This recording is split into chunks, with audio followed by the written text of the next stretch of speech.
شہزادے کا نام پاک قاسم، حضرت سیدنا امام قاسم حضور کے بیٹے ہیں، تو 100 بار پڑھیے علی ابیہ و علیہ السلام، پھر بھی کم۔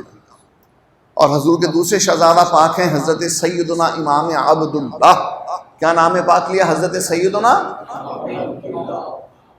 انہی کا لقب شریف ہے طیب و طاہر، طیب و طاہر۔ اور حضور کے تیسرے شہزادے ہیں سیدنا امام ابراہیم علی ابیہم و علیہ السلام، حضرت ابراہیم۔ بڑے دونوں شہزادے حضور کے بیٹے حضرت قاسم اور حضرت عبداللہ، یہ بی بی فاطمہ کے سگے بھائی ہیں۔ سبحان اللہ یا رب، حضور کی آل کا ذکر ہو رہا ہے، یہاں تو جبریل بھی سبحان اللہ پڑھتا ہے۔ تو حضور کے تینوں شہزادے بلوغت کو نہ پہنچے، اس لیے کہ اگر یہ بالغ ہوتے تو یقیناً نبی ہوتے، حضور کا بیٹا اور نبی نہ ہو۔ فاروق اعظم کے لیے حضور فرمائے میرے بعد کوئی نبی ہوتا تو عمر ہوتا۔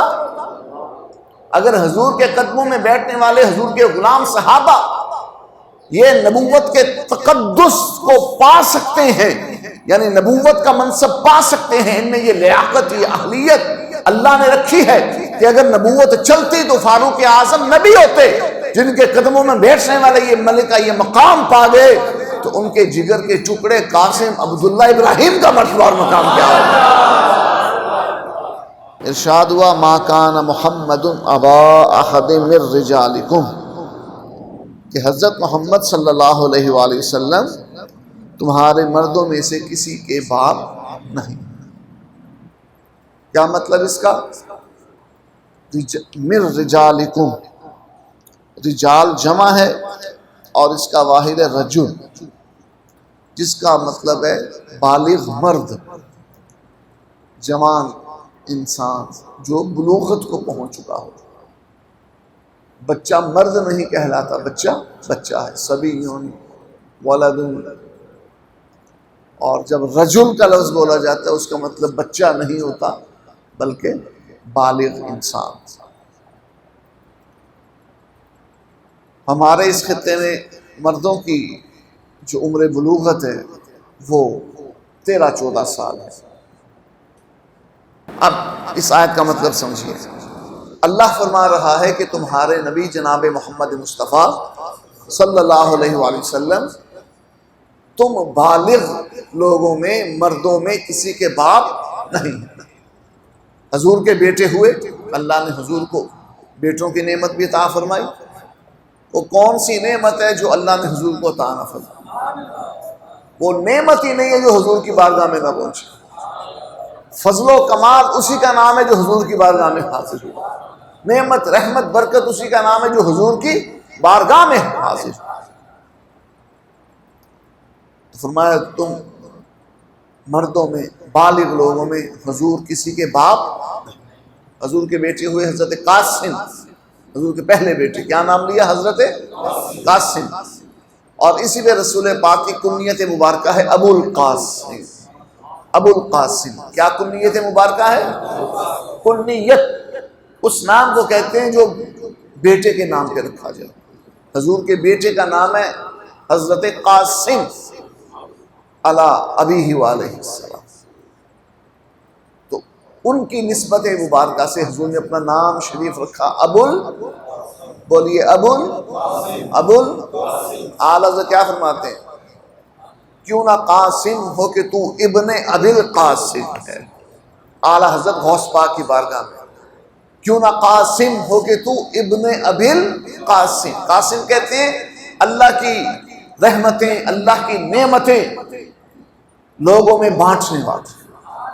سبحان اللہ کہیے، جس کو جو بھی نعمت چاہیے نا، حضور کے شہزادہ پاک کے نام کا مطلب سن کے سبحان اللہ کہیے۔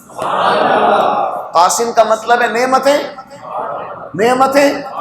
صحیح بخاری شریف کی حدیث، رسول پاک فرماتے ہیں صلی اللہ علیہ وسلم انما انا قاسم، یاد رکھو میں اللہ کی نعمتیں تقسیم کرنے کے لیے جلوہ گر ہوا۔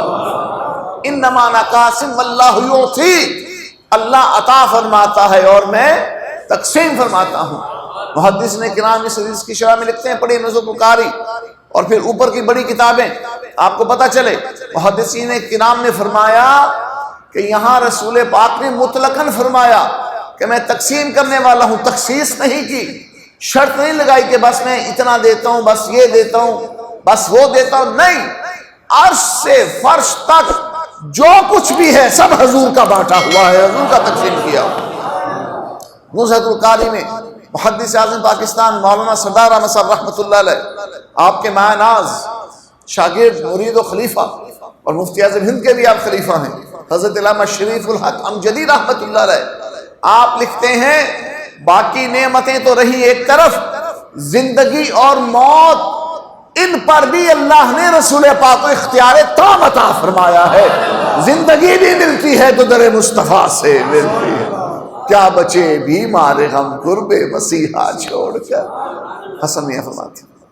تو غوث پاک کی بارگاہ میں آل حضرت نے کیا فرمایا، کیوں نہ قاسم ہو کہ تو ابن ابی القاسم ہے، اے 11ویں والے پیر دستگیر، آپ ڈوبی ہوئی کشتیاں کیوں نہ کنارے پہ لگائیں، بے اولادوں کو اولاد آپ کے صدقے میں کیوں نہ ملے، کونین کی نعمتیں ہیں میرے پیر دستگیر شہنشاہ بغداد شیخ عبد القادر جیلانی، کونین کی نعمتیں آپ کے ہاتھوں سے کیوں نہ بٹے، کیونکہ آپ آل اس کی ہیں جو ابو القاسم ہے صلی اللہ علیہ وسلم۔ کیوں نہ قاسم ہو کہ تو ابن ابی القاسم ہے، کیوں نہ قادر ہو کہ مختار ہے بابا تیرا۔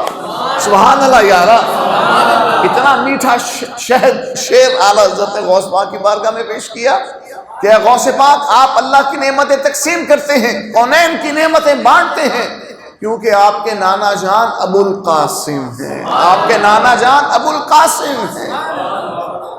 اور کیوں نہ قادر ہو، غوث پاک آپ کا نام تو عبد القادر رکھا آپ کے بزرگوں نے، لیکن بندہ قادر کا بھی قادر بھی ہے عبد القادر، سر باطن بھی ہے ظاہر بھی ہے عبد القادر، کہ آپ عبد القادر بھی ہیں آپ قادر بھی ہیں۔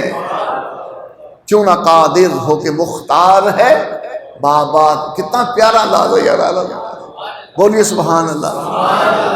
کیوں نہ مختار ہو، کیوں نہ قادر ہو کہ مختار ہے، بولیے بابا تیرا۔ غوث پاک آپ کے ابا مولا علی مشکل کشا ہیں، اور آپ کے نانا محمد مصطفیٰ ابو القاسم ہیں صلی اللہ علیہ وسلم۔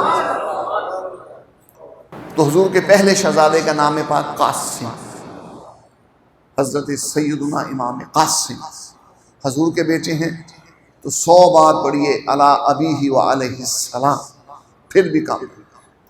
اور حضور کے دوسرے شہزادہ پاک ہیں حضرت سیدنا امام عبداللہ، کیا نام پاک لیا، حضرت سیدنا، انہی کا لقب شریف ہے طیب و طاہر، طیب و طاہر۔ اور حضور کے تیسرے شہزادے ہیں سیدنا امام ابراہیم علی ابیہم و علیہ السلام، حضرت ابراہیم۔ بڑے دونوں شہزادے حضور کے بیٹے حضرت قاسم اور حضرت عبداللہ، یہ بی بی فاطمہ کے سگے بھائی ہیں۔ سبحان اللہ یارا، حضور کی آل کا ذکر ہو رہا ہے، یہاں تو جبریل بھی سبحان اللہ کرتا ہے۔ بی بی فاطمہ زہرا، سیدنا قاسم، سیدنا عبداللہ، سیدہ ام کلثوم، سیدہ رقیہ، سیدہ زینب، حضور کی یہ 6 اولادیں کہ جن کی عظمتوں پر انبیاء کرام بھی مرحبا اور تحسین عطا فرمائیں۔ یہ اماں خدیجۃ الکبریٰ، سیدہ ام المومنین خدیجۃ الکبریٰ کے بطن اقدس و انور و اطیب سے حضور کی جھولی میں اللہ نے ڈالا۔ کل انشاءاللہ سیدہ خدیجہ کے فضائل و مناقب ہم قرآن و حدیث سے بیان کریں گے۔ اور حضرت ابراہیم جو ہیں یہ حضور کی آخری اولاد پاک ہیں، آخری شہزادے، یہ حضرت سیدہ ماریہ قبطیہ رضی اللہ تعالی عنہا سے اللہ نے حضور کو عطا فرمایا۔ یہ تینوں شہزادے بلوغت کو نہیں پہنچے، بالغ مرد نہ ہوئے، بچپن میں ہی وصال فرما گئے۔ جیسا حضرت ابراہیم کا جب وصال ہوا تو صحابہ کرام نے اس کی یا رسول اللہ، آپ کے یہ بیٹے ابراہیم یہ تو ابھی اپنی امی جان کی گود میں تھے، دودھ پیتی عمر میں ہیں، یہ ابھی امی جان کا شیر پاک نوش فرمانے کی عمر میں یہ ان کا وصال ہو گیا۔ فرمایا ہاں میرا بیٹا ابراہیم دودھ پینے کی عمر میں وصال کر گیا، اس لیے اللہ نے جنت میں اس کے لیے دائی کا اہتمام فرمایا۔ کہیے سبحان اللہ۔ تو حضور کے تینوں شہزادے بلوغت کو نہ پہنچے اس لیے کہ اگر یہ بالغ ہوتے تو یقیناً نبی ہوتے، حضور کا بیٹا اور نبی نہ ہو۔ فاروق اعظم کے لیے حضور فرمائے میرے بعد کوئی نبی ہوتا تو عمر ہوتا۔ اگر حضور کے قدموں میں بیٹھنے والے حضور کے غلام صحابہ یہ نبوت کے تقدس کو پا سکتے ہیں، یعنی نبوت کا منصب پا سکتے ہیں، ان میں یہ لیاقت، یہ اہلیت اللہ نے رکھی ہے کہ اگر نبوت چلتی تو فاروق اعظم نبی ہوتے۔ جن کے قدموں میں بیٹھنے والے یہ ملکہ یہ مقام پا گئے تو ان کے جگر کے ٹکڑے قاسم عبداللہ ابراہیم کا مرتبہ اور مقام کیا ہوگا۔ اب بلوغ کو نہ پہنچے، بالغ نہ ہوئے، کہ اگر بالغ ہوتے تو نبی ہوتے، اب نبی ہوتے تو پھر حضور کی شان ختم نبوت کا ظہور نہ ہوتا۔ حضور خاتم النبیین ہے، اگر حضور کے بعد کوئی اور نبی ہوتا تو پھر حضور کی ختم نبوت کی شان کا ظہور نہ ہوتا، اور حضور خاتم النبیین ہے، اس لیے آپ کے شہزادوں کو اللہ نے بچپن میں ہی اپنے پاس بلا لیا کہ بیٹے کا باپ ہونا بھی ایک فضل اور کمال سمجھا جاتا ہے، اور حضور کی ذات پاک سے کسی فضل و کمال کی نفی نہیں ہے۔ ہر فضل ہر کمال کے جامع حضور ہیں، بلکہ جامع کیا قاسم بھی حضور ہیں صلی اللہ علیہ وسلم۔ حضور نے اس لیے ارشاد فرمایا لو عاش ابراہیم، اگر میرا بیٹا ابراہیم زندہ رہتا، جوانی کو پہنچتا، لکانا نبیًا وصدیقا، نبی بھی ہوتا، صدیق اکبر بھی یہی ہوتا، نبی بھی ہوتا اور صدیق بھی ہوتا۔ سبحان اللہ علیہ۔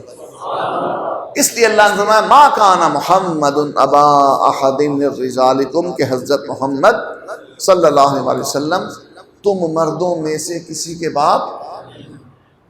یہاں پہ تفاسیر میں جیسے کنز الایمان شریف کا تفسیری حاشیہ خزائن العرفان حضرت مفتی احمد یا خان نعیمی بدایونی رحمۃ اللہ علیہ، اور کنز الایمان شریف پر سب سے پہلا تفسیری حاشیہ نور نہ خزائن العرفان سید صاحب کا، اور نور العرفان ان کے مرید مفتی احمد یا خان نعیمی، اور تیسرا یہ تفسیری حاشیہ بھی حال ہی میں چھپا پاکستان میں، یہ اعلیٰ حضرت کے خلیفہ ہیں اور شاگرد ہیں حضرت مولانا حشمت علی رضوی بریلوی، ایک ہیں علامہ حشمت علی خان شیر بیش اہل سنت، وہ علیحدہ ہیں، یہ علیحدہ ہیں، دونوں اعلیٰ حضرت کے مرید شاگرد ہیں، وہ حجت الاسلام کے خلیفہ ہیں، یہ براہ راست اعلیٰ حضرت کے خلیفہ ہیں۔ فرماتے ہیں میرے والد صاحب کا انتقال جلدی ہو گیا، میں ابھی بچہ ہی تھا تو میں کھیل کود میں پڑ گیا، بریلی شریف کے گلیوں بازاروں میں گھوما پھرا کرتا، چونکہ کھاتے پیتے گھر کے تھے اس لیے کوئی پریشانی نہ تھی، موج میں اور کھیل کود میں پڑ گئے۔ فرماتے ہیں ایک دن اعلیٰ حضرت ہمارے گھر کے قریب سے گزرے، مجھ پہ ان کی نظر پڑی، جس طرف اٹھ گئی دم، میں مجھ پہ نظر پڑی، فرمایا اس بچے کو تحصیل علم پہ ڈالو، یہ آنے والے وقت میں بہت بڑا عالم ہوگا۔ فرماتے ہیں اعلیٰ حضرت کی اس دعا کے صدقے میرے دل میں حصول علوم دینیا کا شوق پیدا ہو گیا، اور اتنے بڑے عالم بنے کہ مفسر بنے، محقق عالم بنے۔ انہوں نے بھی اپنے تفسیری حاشیے جوہر الایقان کنز الایمان کے اوپر تفسیر لکھی، اس میں اور پہلے جو حواشی میں نے عرض کی، اور پھر بڑی تفاسیر جو ہیں امام سیوطی کی، امام رازی کی اور دیگر مفسرین کرام کی، سب نے ایک اور بات یہاں بیان کی، وہ یہ کہ حضرت زید بن حارثہ ان کو رسول پاک صلی اللہ علیہ وسلم نے اپنا بیٹا بنایا تھا، جسے ہم لے پالک کہتے ہیں، گود میں لیا ہوا بچہ جو حقیقی اولاد نہیں لیکن پیار میں شفقت میں اس کو بیٹا بنا لیا جاتا ہے۔ حضور نے ان کو بیٹا بنایا تھا، اور حضور بہت پیار فرماتے، حتیٰ کہ آگے ان کے بیٹے حضرت اسامہ کو حضور حسن و حسین کے ساتھ اپنی گود میں بٹھایا کرتے، یعنی وہی پیار دیا حضور نے جو حقیقی اولاد کو دیا جاتا ہے، اور جو حقیقی اولاد کی اولاد کو پیار دیا، ایسا ہی پیار حضور نے دیا۔ اسامہ کو حضور امام حسن کے ساتھ اپنی گود میں بٹھایا کرتے، معمولی بات ہے، بیٹا کہا تو پھر پیار بھی ویسا عطا فرمایا۔ اب لوگوں نے دیکھا حضور ان کو اپنا بیٹا کہتے ہیں اور پیار بھی اتنا فرماتے ہیں، تو صحابہ کرام نے حضرت زید کو زید بن محمد کہنا شروع کر دیا۔ کیا کہنا شروع کر دیا؟ محمد کا بیٹا زید۔ اب حضور ان کے حقیقی باپ تو نہیں، نہ وہ حضور کی حقیقی اولاد، تو اللہ تعالیٰ نے یہ حکم نازل فرمایا کہ میرے بندو، تمہارے محبوب نبی، تمہارے آقا محمد مصطفیٰ صلی اللہ علیہ وآلہ وسلم یہ مردوں میں سے کسی کے باپ نہیں ہیں، البتہ اللہ کے رسول ہیں اور خاتم النبیین، البتہ اللہ کے رسول ہیں۔ حضور 1400 سال پہلے بھی ہیں، حضور آج بھی ہیں، قیامت تک حضور ہیں۔ جو حضور کو ہے نہیں مانتا وہ مومن بھی نہیں ہے، کیونکہ جو کلمہ ایمان ہے، کلمہ اسلام ہے، وہ بھی ہمیں یہی عقیدہ دے رہا ہے، لا الہ الا اللہ محمد رسول اللہ، کہ اللہ کے سوا کوئی معبود نہیں، محمد اللہ کے رسول ہیں۔ حضور تاج الشریعہ سیدی اختر رضا الازہری رحمت اللہ علیہ اس کی تشریح و تفسیر میں فرماتے ہیں کہ ہیں کس کو بولتے ہو؟ جو موجود ہو، جو زندہ ہو۔ تو جب رب قرآن میں کہہ رہے محمد اللہ کے رسول ہیں تو ماننا پڑے گا تو زندہ ہے واللہ، تو زندہ ہے واللہ، میرے چشم عالم سے